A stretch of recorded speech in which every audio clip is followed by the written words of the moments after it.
আসসালামু আলাইকুম রহমতুল্লাহ। প্রাণপ্রিয় শিক্ষার্থী, আশা করি অনেক ভালো আছেন। অসংখ্য ধন্যবাদ আরও একবার আমার সাথে যুক্ত হওয়ার জন্য। আজকের ক্লাসে আমি সমাধান করে দিতে চাচ্ছি এসএসসি হিসাব বিজ্ঞান চতুর্থ অধ্যায় অর্থাৎ নবম দশম শ্রেণীর হিসাব বিজ্ঞান বইয়ের চতুর্থ অধ্যায় মূলধন মুনাফা জাতীয় লেনদেনের বইয়ের 1 নং সৃজনশীল প্রশ্নের উত্তর, এবং এটা হচ্ছে পৃষ্ঠা 45 নম্বর পৃষ্ঠার। সো আজকের ক্লাসটা খুবই ইন্টারেস্টিং হবে। আমরা পূর্বে কিন্তু এই চ্যাপ্টারের উপর বিস্তারিত আলোচনা করেছি। সো অবশ্যই যারা এখনই তারা দেখে নিবে। পুরো অধ্যায়ের আলোচনাটা দেখলে আমি আশা করি যে সৃজনশীলগুলো সমাধান করতে তোমার জন্য একদম সহজ হবে। সর্বোচ্চ চেষ্টা করেছি ওই ক্লাসটা খুব চমৎকার করে নেওয়ার জন্য, যাতে করে ওই ক্লাসটা একদম বিস্তারিত দেখলেই, পুরো ক্লাসটা দেখলে মোটামুটি একদম পুরো অধ্যায়ের ধারণা চলে আসবে। সো আমরা আজকে যেটা করব, একটা সৃজনশীল সমাধান করব। এটা হচ্ছে বোর্ড বইয়েরই 1 নম্বর সৃজনশীল প্রশ্ন। তো এখানে দেখো, মূলধন জাতীয় প্রাপ্তির পরিমাণ নির্ণয় করতে বলা হয়েছে এই উদ্দীপক থেকে। তো উদ্দীপকের মধ্যে যে ইনফরমেশনগুলো দেওয়া আছে তুমি দেখতে পাচ্ছ। এখানে ব্যবসায় মূলধন বিনিয়োগ করেছে 5 লক্ষ টাকা, যন্ত্রপাতি ক্রয় করেছে 1,50,000 টাকা, ব্যাংক থেকে ঋণ গ্রহণ করেছে 3 লক্ষ, পণ্য ক্রয় করেছে 10 লক্ষ, কর্মচারীর বেতন প্রদান 3,80,000 টাকা, বিদ্যুৎ টেলিফোন বিল প্রদান 12,000 টাকা, যন্ত্রপাতির অবচয় 15,000 টাকা, বিনিয়োগ হতে মুনাফা প্রাপ্তি 14,000 টাকা, ভাড়া প্রদান 40,000 টাকা, কমিশন প্রাপ্তি 50,000 টাকা। যাই হোক, এখানে অনেক কিছু ঝামেলা আছে। তো আমাদেরকে সব ঝামেলাগুলো একটু পোহাতে হবে এবং সব ঝামেলাগুলো নির্মূল করে তারপর সমাধানটা বের করতে হবে। তো চলো আমরা ক নাম্বারটা সমাধান করি। যেহেতু বলেছে মূলধন জাতীয় প্রাপ্তির পরিমাণ, তো আমরা সচরাচর যেটা শিখেছি, আমি ওই আলোচনা যে ভিডিওতে করেছি সেখানে কিন্তু আমি বলেছিলাম মূলধন জাতীয় আলোচনা মূলত তিনটি কি মূলধন জাতীয় লেনদেন, মূলধন জাতীয় প্রাপ্তি তিনটি হয়ে থাকে। একটা হচ্ছে মালিক কর্তৃক মূলধন বিনিয়োগ, 2 নাম্বারটা হচ্ছে যে কোনো স্থায়ী সম্পদ বিক্রয়, 3 নাম্বারটা হচ্ছে ঋণ গ্রহণ। তো স্থায়ী সম্পদ এখানে বিক্রয় বলতে বোঝাচ্ছে সেটা স্থায়ী সম্পদ যে কোনো কিছু হতে পারে, আসবাবপত্র হতে পারে, দালানকোঠা হতে পারে, বিল্ডিং ভবন যে কোনো কিছু হতে পারে, মেশিন হতে পারে, যন্ত্রপাতি হতে পারে, সব কিছুই হতে পারে। স্থায়ী সম্পদ বিক্রয় করে টাকা পেলে এটা কিন্তু বারবার পাওয়া যায় না, অনেক বছর পরে হয়তো এই পুরাতন যন্ত্রপাতি বিক্রি করা হয় আর সেটার অর্থ পাওয়া যায়। তো এটা হচ্ছে মূলধন জাতীয় প্রাপ্তি। মালিক কিন্তু নিয়মিত ব্যবসায় মূলধন বিনিয়োগ করে না, সুতরাং এটাও কি মূলধন জাতীয় প্রাপ্তি, কারণ এখানে টাকার পরিমাণটাও অনেক বেশি থাকে। আর একটা হচ্ছে তোমার ঋণ গ্রহণ। ঋণ কিন্তু যে কোনো প্রতিষ্ঠান প্রতিদিন ঋণ গ্রহণ করে না, ঋণ গ্রহণ করে অনেক বছর পরে, অনেক দিন পর, যখন প্রয়োজন হয় তখন ঋণ গ্রহণ করে। তো এই সব কথা বিবেচনা করলে, সব দিক চিন্তা করলে আমরা যেটা দেখতে পাচ্ছি যে মূলধন জাতীয় প্রাপ্তি তিনটাই হয়ে থাকে: মালিক কর্তৃক মূলধন বিনিয়োগ, ঋণ গ্রহণ আর স্থায়ী সম্পদ বিক্রয়। তো আমরা এই এন্ট্রিগুলোর মধ্যে দেখব যে এগুলো কি আছে। যেমন ব্যবসায় মূলধন বিনিয়োগ, এটা একটা মূলধন জাতীয় প্রাপ্তি। যন্ত্রপাতি ক্রয়, এটা মূলধন জাতীয় ব্যয় বা প্রদান হবে, কিন্তু এখানে মূলধন জাতীয় প্রাপ্তি হবে না। ব্যাংক থেকে ঋণ গ্রহণ, এটা একটা মূলধন জাতীয় প্রাপ্তি।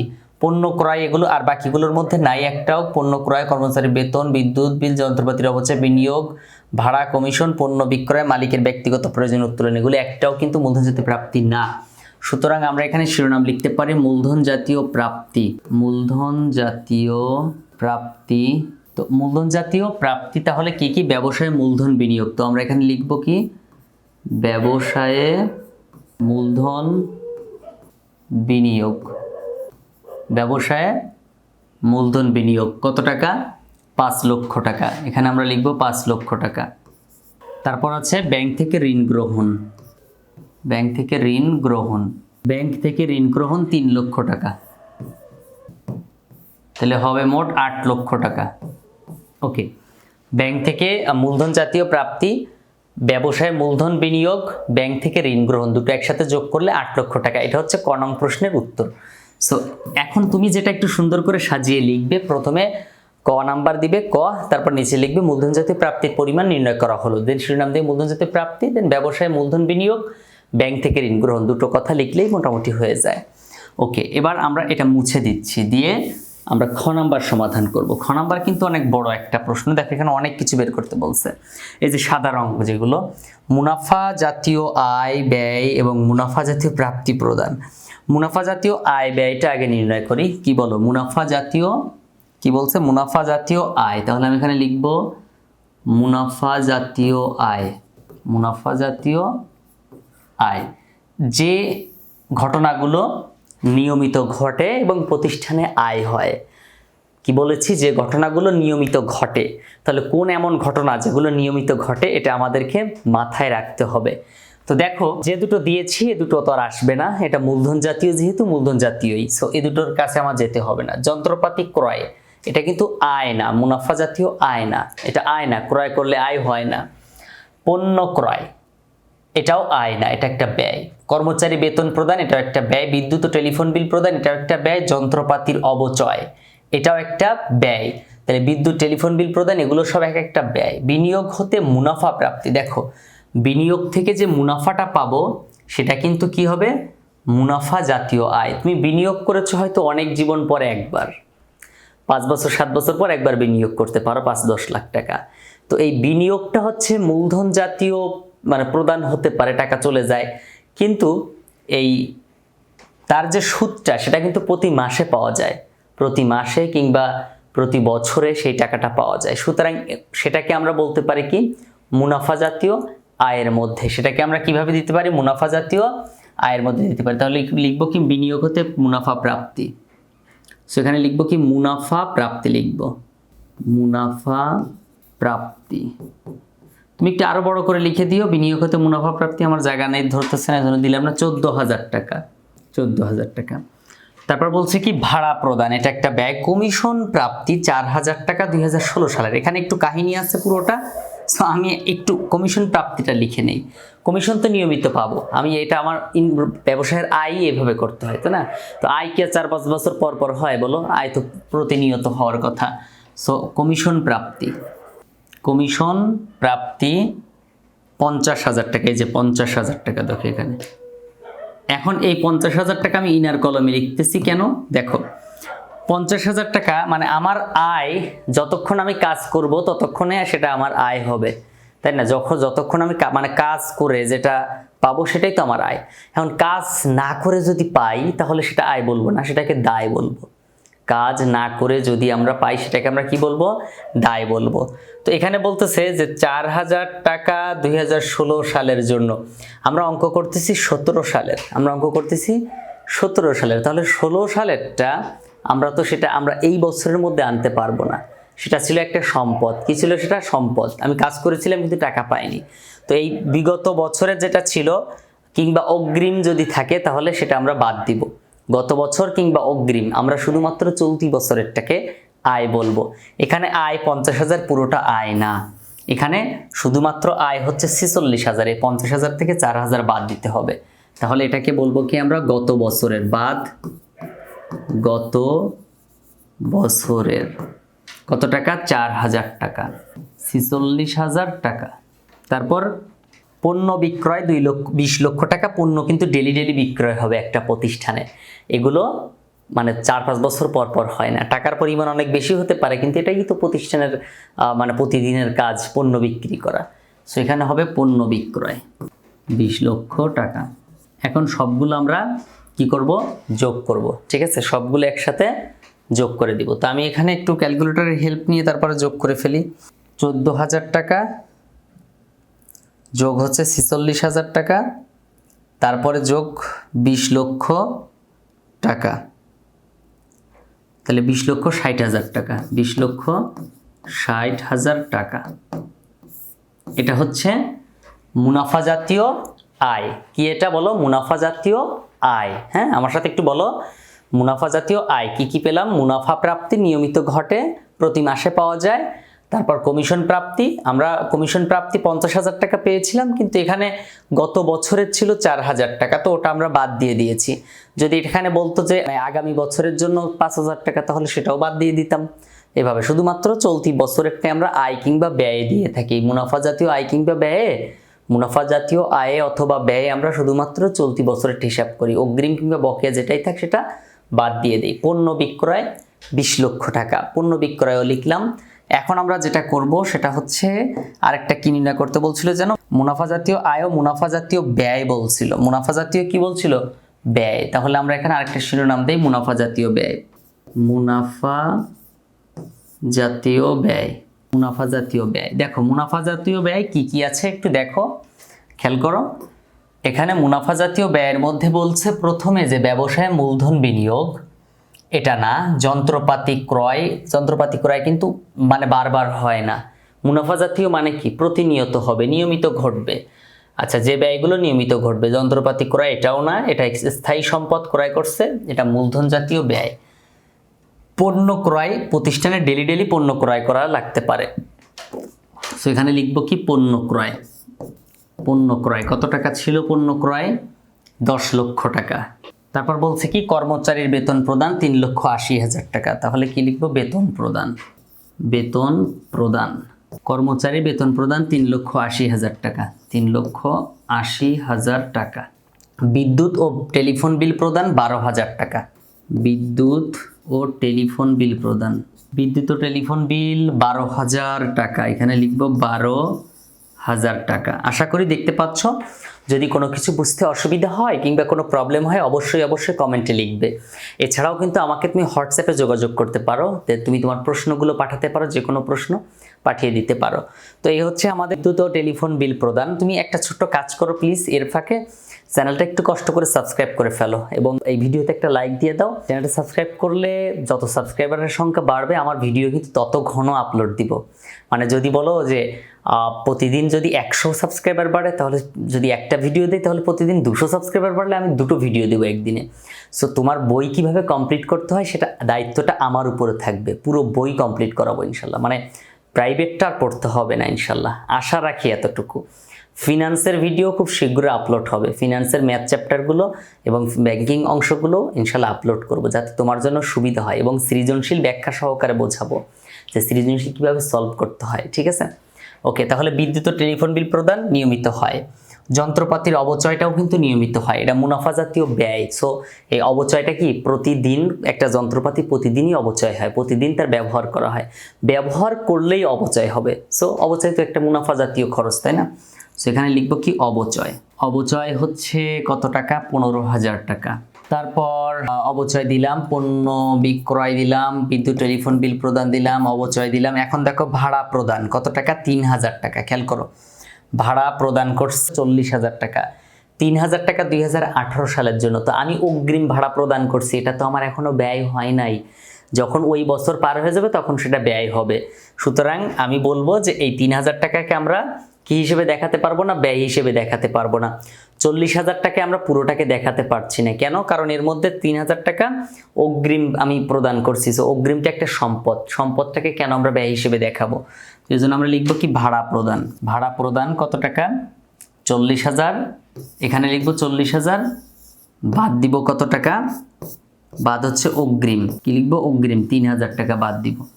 তাহলে 3,000 বাদ দিলে 37,000 টাকা হয়, 37,000 টাকা। তারপর কি আছে? পণ্য বিক্রয়টা আসবে না, এটা লিখলাম। সো এখানে আছে মালিকের ব্যক্তিগত প্রয়োজন উত্তোলন, পণ্য বিক্রয়, এগুলো কিন্তু একটাও আসবে না।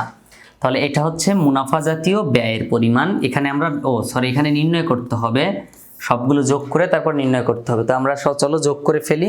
প্রথমে আছে কত? 10 লক্ষ টাকা। 10 লক্ষ টাকা, তারপর 10 লক্ষ টাকার পর 3,80,000 টাকা সেখানে যোগ করতে হবে, তারপরে 12,000 টাকা যোগ করতে হবে, তারপর 1,000 টাকা যোগ করতে হবে, তারপর 37,000 টাকা যোগ করতে হবে।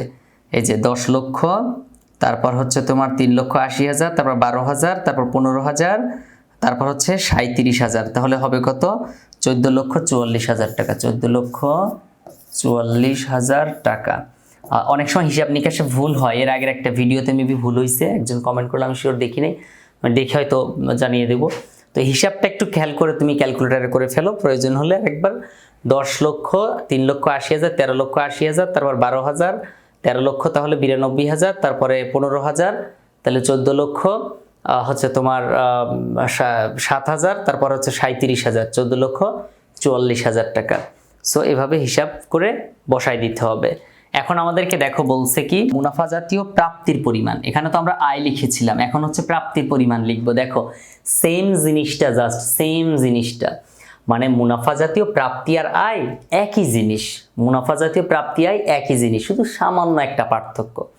সামান্য পার্থক্যটাই আমাদেরকে বের করে লিখতে হবে। তো আমরা চলো এখান থেকে আমরা একটু খুঁটে বেছে লিখে ফেলি। এখানে আমরা আয়টা মুছে প্রাপ্তি লিখে দেব।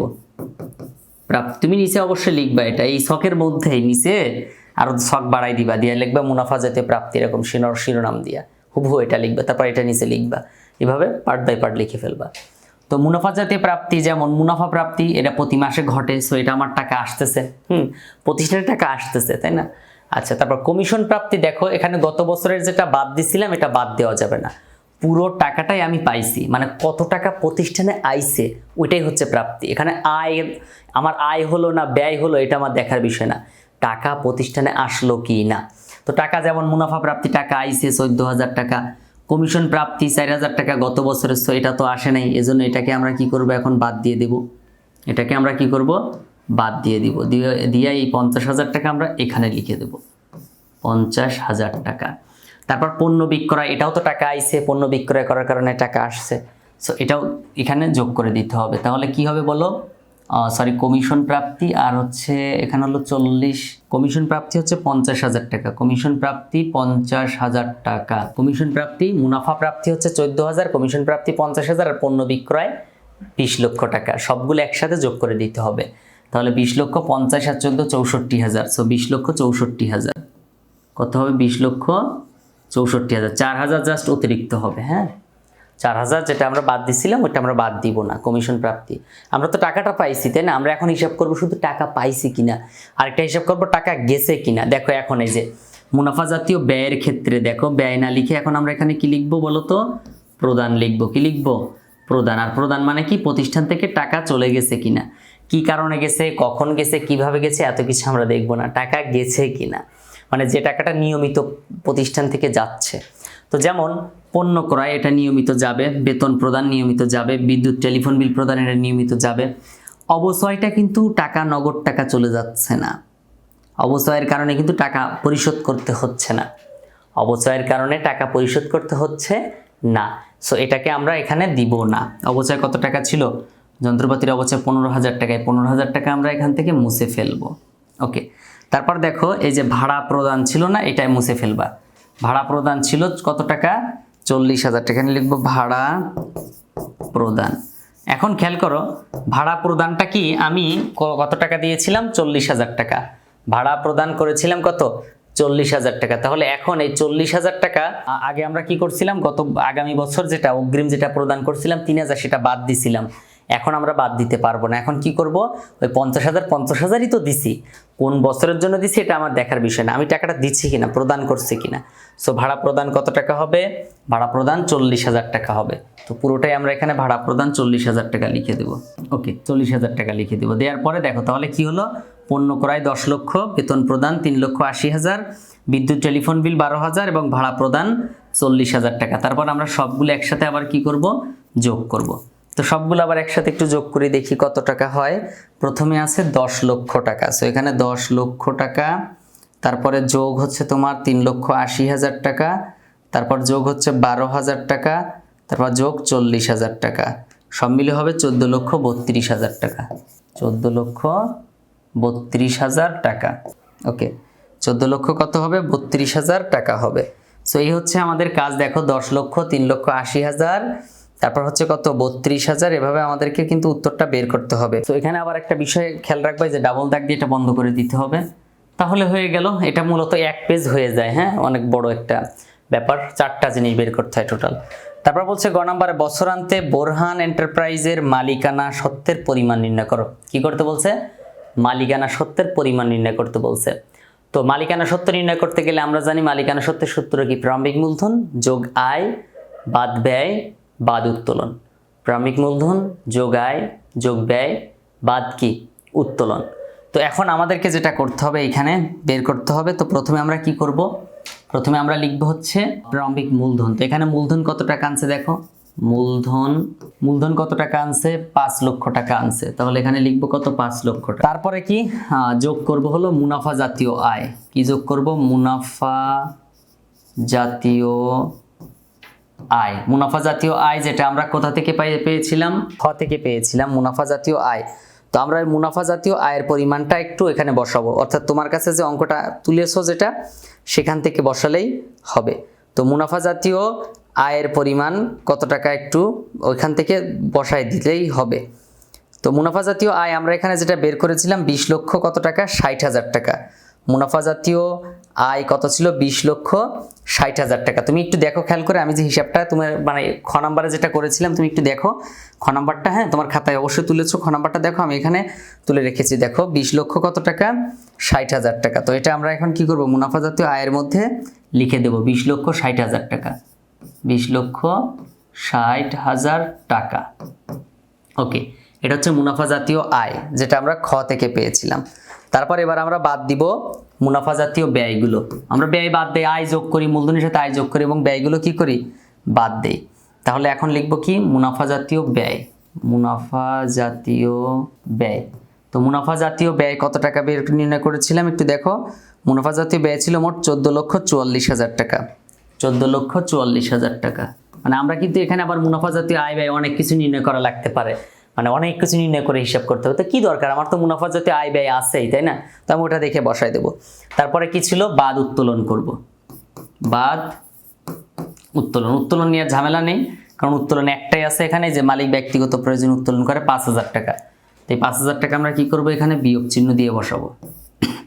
তো 5 লক্ষর সাথে 20,60,000 যোগ করলে হয় কত, 25,60,000 হয়। কত হয়, 25,60,000 হয়। তার থেকে আবার বাদ দিব 14,44,000 টাকা। দেখো আমরা ক্যালকুলেটারে কাজটা করে ফেলি। প্রথমে লিখব 20,60,000 টাকা, তারপরে বাদ দিব 5 লক্ষ, প্রথমে লিখব 5 লক্ষ টাকা, হ্যাঁ 5 লক্ষ টাকা লিখব প্রথমে। 5 লক্ষ লেখার পর তার সাথে যোগ করব 20,60,000 টাকা, 20,60,000 টাকা। তার থেকে বাদ দিব হচ্ছে 14,44,000, 14,44,000 টাকা, 14,44,000। তারপর বাদ দিব কত, 5,000 টাকা। তাহলে মোট কত হবে, 11,11,000 টাকা, 11,11,000। ওকে, 11,11,000 টাকা আমরা পেয়ে গেছি। তো এখন এই 11,11,000 টাকা হচ্ছে মালিকানা সত্ত্বের পরিমাণ, মালিকানা সত্ত্বের পরিমাণ। সো এখানে চাইছিল মালিকানা সত্ত্ব, মালিকানা সত্ত্বের পরিমাণ। তো আমরা যে সূত্রটা ব্যবহার মুখস্থ করেছিলাম এর আগে, কিন্তু মুখস্থ করেছি কয়েকবার, পেয়েছিলাম যে মালিকানা সত্ত্বের পরিমাণ নির্ণয় করো। তখন কিভাবে করেছিলাম, প্রথমে মূলধন লিখেছি, তারপর মুনাফা জাতীয় কি করেছি, মুনাফা জাতীয় আয় লিখেছি, তারপর মুনাফা জাতীয় ব্যয়, মানে আয়গুলো যোগ করি, আমরা মূলধনের সাথে আয় যোগ করি, ব্যয় বাদ দেই, উত্তোলনও বাদ দেই, দেওয়ার পর যেটা থাকে সেটা হচ্ছে মালিকানা সত্ত্ব। তো সেই সূত্রটা এখানে কাজে লেগে গেল। এখানে একটু সুবিধা পাইছি কি, এক্সট্রা মুনাফা জাতীয় আয় এবং মুনাফা জাতীয় ব্যয়টা খ নাম্বারে বের করা ছিল, সেটা আমরা জাস্ট বসাই দিলাম। আর একটা অতিরিক্ত লেখা লাগছে, সেটা হচ্ছে উত্তোলনের পরিমাণটা লিখলাম। তো এবার সবগুলো হিসাব নিকাশ করে 11 লক্ষ, টোটাল 11,000 টাকা হয়। 11 লক্ষ কত, 11,000 টাকা। সো এই হচ্ছে আমাদের মূলধন জাতীয়, মুনাফা জাতীয় ব্যয় দিয়ে মালিকানা সত্ত্ব নির্ণয় করার উপায়। তো আজকের ক্লাস এ পর্যন্ত থাকছে, পরবর্তী ক্লাসে আবারও দেখা হবে। তার আগে ছোট্ট কাজটা করতে বলেছিলাম, যে চ্যানেলটা সাবস্ক্রাইব করে ফেলো, বন্ধু বান্ধবের কাছে একটু কষ্ট করে লিঙ্কটা শেয়ার করে দাও। আর যদি ভিডিওটা ভালো লাগে একটা লাইক দিয়ে তুমি মতামত কমেন্টে জানিয়ে দিও। এছাড়া পরবর্তীতে কোন টপিক নিয়ে আলোচনা করব, কোন সৃজনশীল নিয়ে আলোচনা করব, কোন অধ্যায়টা তোমার জন্য খুব দরকার সেটা নিয়ে আলোচনা করতে হবে। সো অবশ্যই কমেন্টে লিখতে হবে। থ্যাংক ইউ, দেখা হচ্ছে পরবর্তী ভিডিওতে। আসসালামু আলাইকুম রহমতুল্লাহ।